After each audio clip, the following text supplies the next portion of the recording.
বাবা আমাকে কিছু বলতে চাইছেন।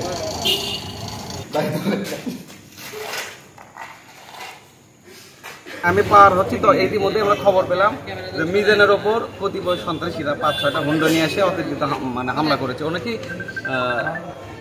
চা খাইতে নিছিল, মানে পার্টি অফিসে না, ওখানে গোকুলে একটা অফিসের সামনে একটা চা খাইতে নিছিল। সেখানেই নাকি 5-6টা হুন্ডা প্রায় 15-20 জন এসে মানে দা চাকু মানে অস্ত্র নিয়ে এসে নাকি অতিরিক্ত হামলা করে এবং মৃত্যু নিশ্চিত করে তারা উল্লাস করতে করতে নাকি ওখান থেকে চলে যায়। আমরা জেনেছি যে গোকুল যে এলাকা আছে সেই এলাকায় গ্রুপিং আছে, বিএনপির মধ্যে বিভিন্ন গ্রুপ, তারা বিভিন্ন সময় বিভিন্ন ঘটনা ঘটিয়েছে এর আগেও। তো এই গ্রুপিং এর কারণে কি এই হত্যাকাণ্ড হতে পারে? আসলে এটা তাদের পরিবার, মানে পরিবার থেকে আমার শুনতে হবে। তার পরিবার যেভাবে বলতেছে এটা আপনার সাথে আমিও একমত। তার পরিবার বলতেছে এলাকা ভিত্তিক যেহেতু গ্রুপিং তারাই করতে পারে। এখন এটা আইনের বিষয় এবং ওখানে সিসি ক্যামেরা দেখলে বোঝা যাবে আসলে ঘটনায়।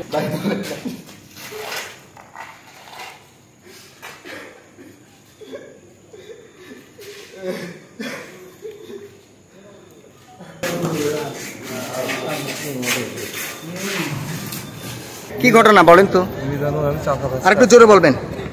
মিজানুর আমি চাঁদা বেচতে আসলাম, দুইজনে বসে আসলাম। আমরা প্রথমে তো আমরা সবাই ঘরের মধ্যে বসেছিলাম। যে মুহূর্তে ঘটনাটা ঘটে তার 15 থেকে 20 মিনিট আগে কারেন্ট চলে যায়। এই জন্য করে আমরা বাইরে বারান্দায় বসে বসার পরে মিজান বলে যে আমার গলার সমস্যা, ডাক্তার চা খেতে বলছে, একটু চা নিয়ে আসে। চা নিয়ে আসার পরে আমরা দুইজন রুমের ভিতরে যাই, চা নিয়ে আসছে পার্সেল। আমরা ওয়ান টাইম কাপে ঢেলতেছিলাম, ইতিমধ্যে হয়েছে শব্দ যে বারান্দায় হয়েছে। সেই মুহূর্তে তো কারেন্ট গেছে, অন্ধকার, কে দেখাও যাচ্ছে না কে মানে কারা কারা আসছে বা কতজন আসছে। হয়েছে দেখে আমি রুমের মধ্যে এক সাইডে থাকার পরে বাইরের দিকে আসে আমি মিজানক খুঁজতেছি যে মিজান কই, তো হাঁটতে পারে না, তো পঙ্গু মানুষ। পরে আসার পরে দেখি যে মনে করেন যে আমাদের অফিসের পাশে করে আছে। কোন অফিস? গোকুল আন্তজেলা অফিস আছে, আমরা ওখানে উদ্বোধ করতাম।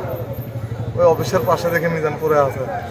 পরে তখন বেঁচেই ছিল। পরে আমরা সিএনজিতে উঠাছি, উঠানোর পরে ঠ্যাঙ্গা মারা ওইদিকে আসার পরে মানে রক্ত ব্লিডিং হচ্ছে অতিরিক্ত।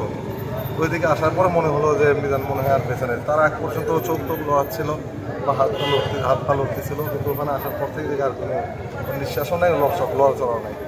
এই মার্ডারের সাথে কারা জড়িত থাকতে পারে আপনার? মার্ডারের সাথে বিপুলেরা জড়িত আছে। এর আগেও কয়েকবার হামলা করছে, আমিও নিজেও ছিলাম সেই অবস্থায়। রাতের বেলা মিউজিয়ামে হামলা করছিল, মার্ডার করার জন্য ধরতে পারেনি, গুলি করছিল। জীবন নিয়ে আমরা বাসে চলে আসি। বিপুল কি করে?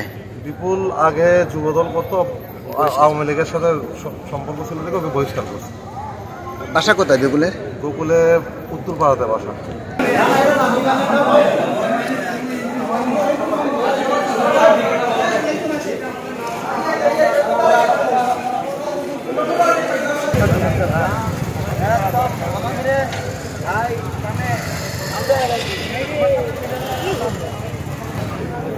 হ্যালো,